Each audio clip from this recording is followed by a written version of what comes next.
Hello, greetings from Group 7. In this video, we will be discussing some of the ethical dilemmas that are prevalent in project management. The first one being the greed problem. Everyone today wants to make money. Project managers, they have a lot of authority, uh, and if they tend to put their personal gains before the objective of the project, this kind of situation arises. Project managers tend to hire less resources than the required personnel to accomplish the job. In my own experience, when working at a consulting firm, I observed that a lot of senior consultants complained about that they have heavy workload, and they had to extend beyond their working hours, spend late nights to get their tasks done. And even when complained about this, put in a request, their requests were not answered because project managers generally tend to cut the cost in this department. The second one being that project managers generally tend to favor a team. There's a famous saying that if a man knows not where he goes, no wind is favorable, meaning that we need to make conscious decisions. Project managers tend to favor teams or specific team members because of their personal bias.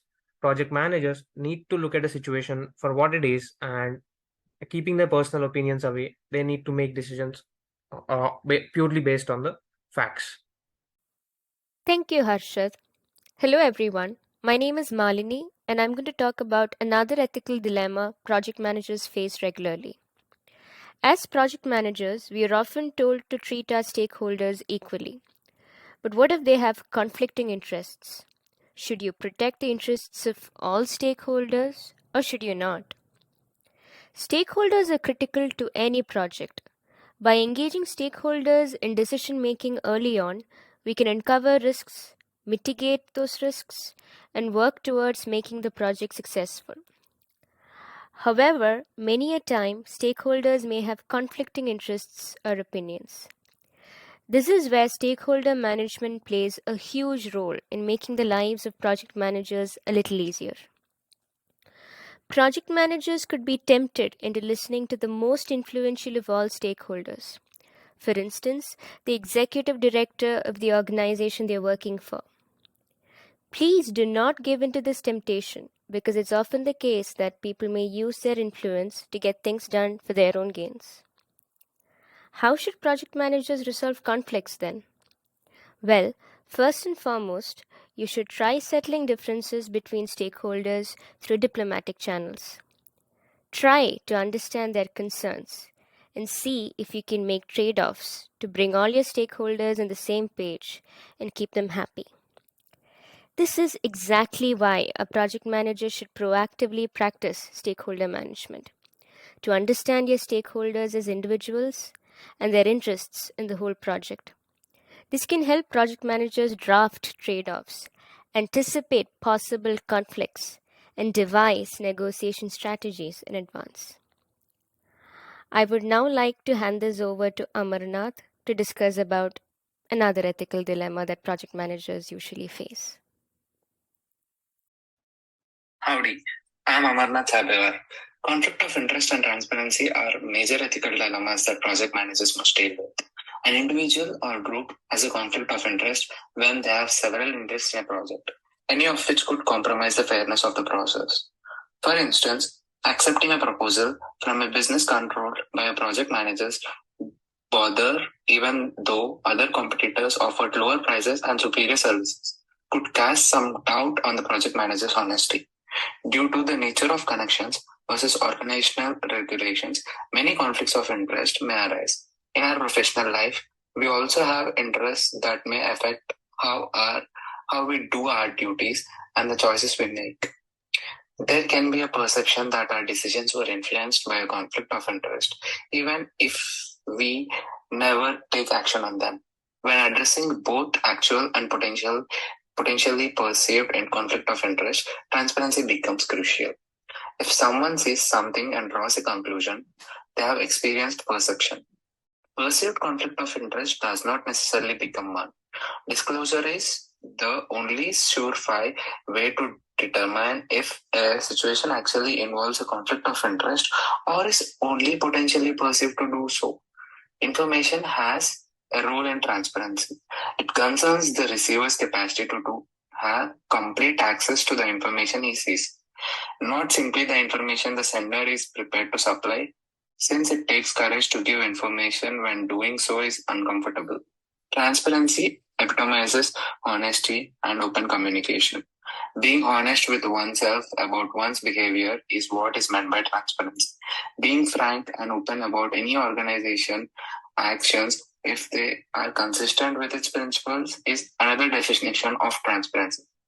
In conflict of interest, appearance matters just as much as reality. This is why it is crucial to disclose conflicts of interest.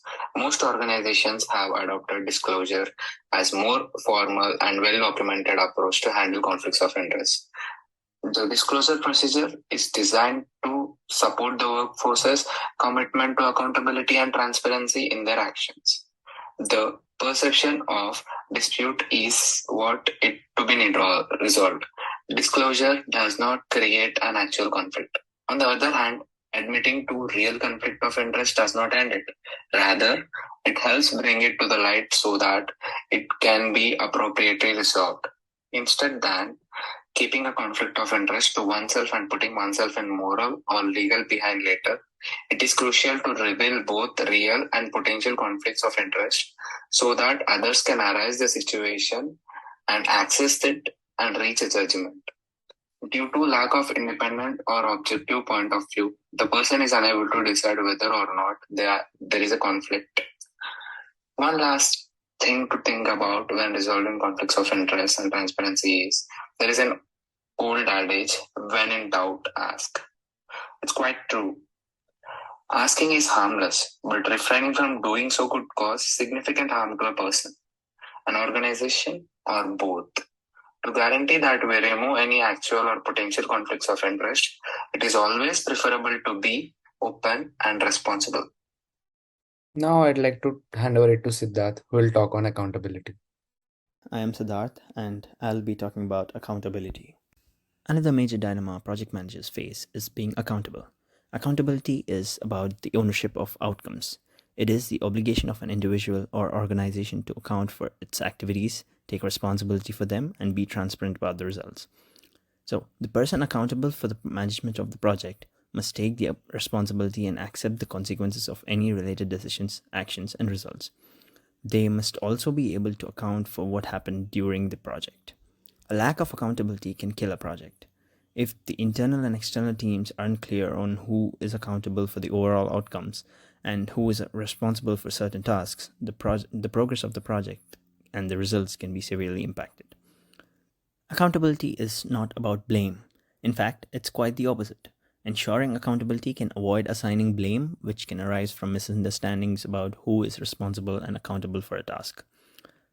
It is important to understand the difference between accountability and responsibility. These two terms are often used interchangeably, but in the context of project management, there is a clear distinction that is to be made. Within project management, a responsible team member is someone who has been given a specific task. They are responsible for that task. An accountable team member, on the other hand, is accountable for a decision or action. They will be accountable for the overall success of the project, including the tasks that other individuals are responsible for. How to ensure accountability? One way to ensure accountability is to outline roles and objectives. Accountability starts with defining objectives, ensuring that everyone knows who is responsible for which elements of the projects. To build accountability for a project, it is important to be clear on how tasks have been assigned, as well as how those tasks fit into the overall project. Another way is to set expectations. If project expectations are unclear, the project manager can face conflicting priorities, resulting in delays and a loss of focus if the right decisions aren't made. As a result, it's important that clear, unambiguous project expectations are set right from the start so that everyone is clear on the goals, the timeline, and where accountability lies. Managing expectations also helps in minimizing the risk of misunderstandings about where responsibilities lie for different parts of the project. Tracking milestones can also ensure accountability. When managing any project, it's essential to continuously track progress to ensure that key milestones are reached. Questions such as why the milestone has missed and how this will impact the rest of the project timeline will help ensure accountability. Finally, monitor performance. To maintain accountability, there should be a regular check-in and update to monitor progress and performance. By monitoring performance, it is possible to highlight success as well as challenges and areas for improvement. This will help keep the team accountable and foster a culture of continuous improvement. Thank you.